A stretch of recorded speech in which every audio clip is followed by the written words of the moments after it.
أعوذ بالله من الشيطان الرجيم. بسم الله الرحمن الرحيم.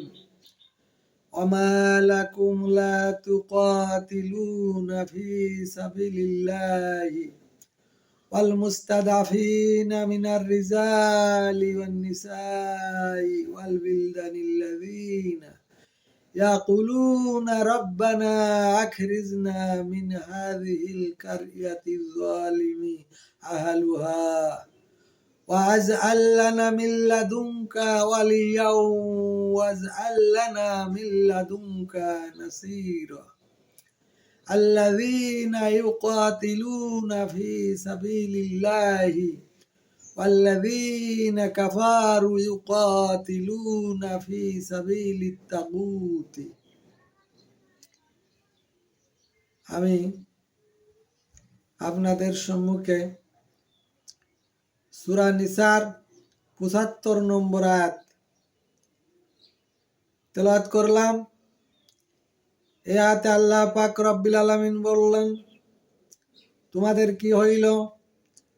তোমরা আল্লাহর পথে জিহাদ করবে না,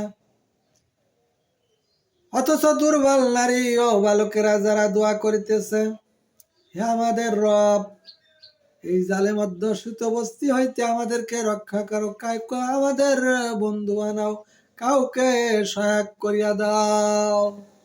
আল্লাহু আকবার। এরপরে বললেন আল্লাহ, যে মুমিনরা যুদ্ধ করে আল্লাহর পথে আর কাফেররা যুদ্ধ করে শয়তানের পথে। এখানে আল্লাহ পাক সুন্দরভাবে বলে দিলেন যে তোমাদের কি হইল, তোমরা যুদ্ধ জিহাদ করবে না আল্লাহর পথে, অথচ দুর্বল নারী ও বালকেরা যারা আল্লাহর কাছে দোয়া করিতেছেন, হে আমাদের রব, এই জালেমদের হাত হইতে আমাদেরকে রক্ষা করো, তোমার হইতে আমাদেরকে কাউকে বন্ধু বানাও, কাউকে সহায়ক করিয়া দাও। আমার ভাইয়েরা, আজ ফিলিস্তিনি, ভারত, মিয়ানমার সহ যে আমার মুসলমান ভাইদের উপর অমানসিক নির্যাতন নিপীড়ন চালানো হচ্ছে, তারা নির্যাতনের শিকার হয়ে তারা আল্লাহর কাছে ঠিক এই দোয়াই করছে যে আমাদের রব, এই জালেমদের হইতে, এই জালেমদের হাত হইতে আমাদেরকে রক্ষা করো, তোমার হইতে আমাদের কাউকে বন্ধু বানাও, কাউকে সহায়ক করিয়া দাও। আমার ভাইয়েরা, এই মজলুম ভাইদের পাশে আমাদেরকে দাঁড়াতে হবে। আকাশ থেকে ফেরেশতা এসে দাঁড়াবে না। আর যদি আমরা এই মুসলিম ভাইদের পাশে না দাঁড়াই, তাদের পাশে দাঁড়িয়ে যুদ্ধ না করি, জিহাদ না করি, তাহলে অবশ্যই অবশ্যই আমরা মুনাফিকের কাতারে পড়ব। তাই আমি বলতে চাই, আজ বর্বর ইসরাইল পৃথিবীর ইতিহাসে নজিরবিহীন হামলা চালিয়েছেন ওই ফিলিস্তিনের মুসলমান ভাই বোনদের প্রতি, শিশুদের প্রতি। বিভিন্ন প্রকার আণবিক অস্ত্র দিয়ে তারা বিমান বাহিনীর মাধ্যমে বোম মেরে মেরে তাদের বাড়িগুলো ধ্বংস করে দিয়েছে, তাদের ঘরগুলো ধ্বংস করে দিয়েছে। তাদের মাথা গুঁজার মতো জায়গা নাই, তাদের থাকার জায়গা নাই, তাদের খাওয়ার জায়গা নাই। তাদের যে আত্মনাদ, সে আত্মনাদ দেখলে মুসলমান হিসাবে আসলে সহ্য করা যায় না। তাই আমি বলবো, আল্লাহর গজব অবশ্যই শুরু হয়েছে। ওই ইসরায়েলের উপর আল্লাহ পাক যে আগুন দিয়ে তাদেরকে ধ্বংস করছে, কিন্তু আসলে আমরা মুসলমান হিসাবে কতটুকু ভূমিকা পালন করলাম, এটাই এই সারা বিশ্বের মুসলমানের কাছে আমার প্রশ্ন। অর্থ অভাব নাই, টাকা গাড়ি বাড়ি কোনো কিছুর অভাব নাই। সমস্ত বিশ্বের ভিতর হিসাব করলে মুসলমান রাষ্ট্রগুলোর অর্থ বেশি, সব কিছুই বেশি, অথচ সেই মুসলমান রাষ্ট্রগুলো নীরব ভূমিকা পালন করলো আর ফিলিস্তিনি রাষ্ট্রকে একেবারে ধ্বংস করে ধূলিসাৎ করে দিল। এর চেয়ে পরিতাপের বিষয়। আর এই মুসলমান রাষ্ট্রের প্রধানদের জন্য লান্নতের আর কোনো বিষয় থাকতে পারে না। লান্নত দিয়ে আমি এই মুসলমান রাষ্ট্রের প্রধানগুলোকে, যারা ইসরায়েলের পাশে দাঁড়ায় নাই, তাদের পাশে দাঁড়িয়ে অস্ত্র দিয়ে সৈন্য দিয়ে সাহায্য করে নাই, এটা তারা মুনাফিকি করেছে। মুসলমান রাষ্ট্রের সাথে মুনাফিকি করেছে, মুসলমানদের সাথে মুনাফিকি করেছে। তাই আমি বলতে চাই, এখনো সময় আছে, মুসলমান সব এক হতে হবে।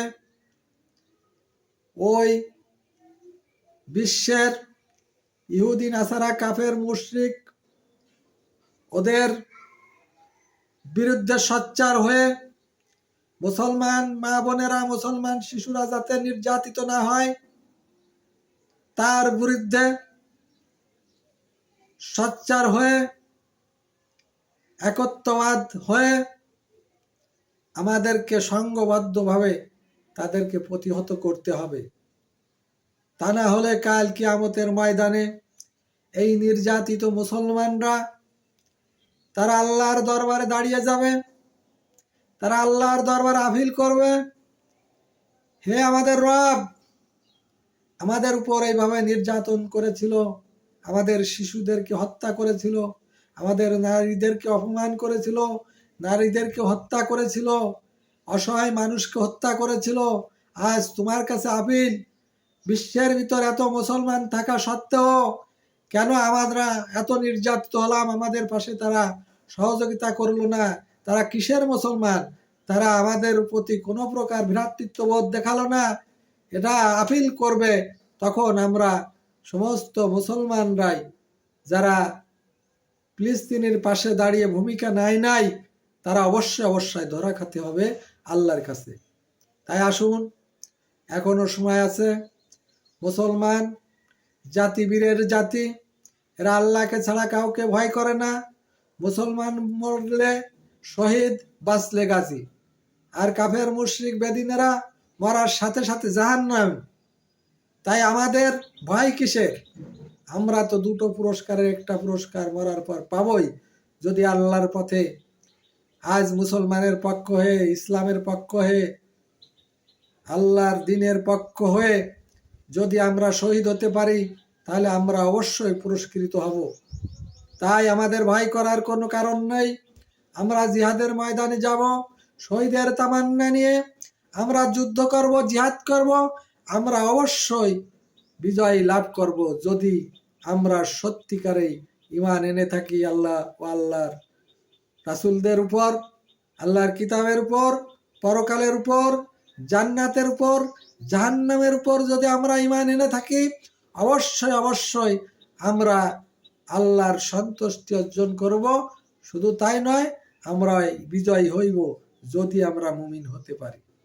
তাই আমরা এখনো মুমিন হই নাই, এই জন্য আমরা যুদ্ধ জিহাদ করতে ভয় পাই।